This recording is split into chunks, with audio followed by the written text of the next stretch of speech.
ఆగండి, వెళ్ళిపోవద్దు. నా మాట ఒక్కసారి వినండి. నేను కూడా మీలాగే ఈ లోకంలో జీవించాను. నిద్ర మధురంగా అనిపించింది. ఫజర్ అజాన్ వినిపించినప్పుడు ఇంకా కొంచెం నిద్రపోతానని అనుకున్నాను. కానీ ఇప్పుడు ఆ కొన్ని నిమిషాల నిద్ర కోసం నేను ఇక్కడ భయంకరమైన శిక్ష అనుభవిస్తున్నాను. మనం లోకంలో ఎన్నో విజయాల కోసం పరిగెత్తుతుంటాం, కానీ నిజమైన విజయం తెల్లవారుజామునే మొదలవుతుంది.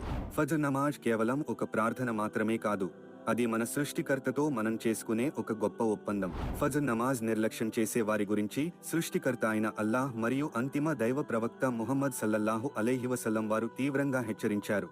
అవి ఏమిటంటే, 1. నరక శిక్ష తప్పదు. ఖురాన్లో మీరు చూసినట్లయితే స్వర్గవాసులు నరకవాసులను అడుగుతారు, మిమ్మల్ని సఖర్ నరకంలోకి నెట్టిన విషయం ఏమిటి? వారు సమాధానం ఇస్తారు, మేము నమాజ్ చదివేవారము కాదు. 2. మునాఫిక్ కపట విశ్వాసీ లక్షణం. దైవ ప్రవక్త వారు ఇలా తెలియచేశారు, మునాఫికులపై ఇషా మరియు ఫజ్ర్ నమాజుల కంటే భారమైన నమాజ్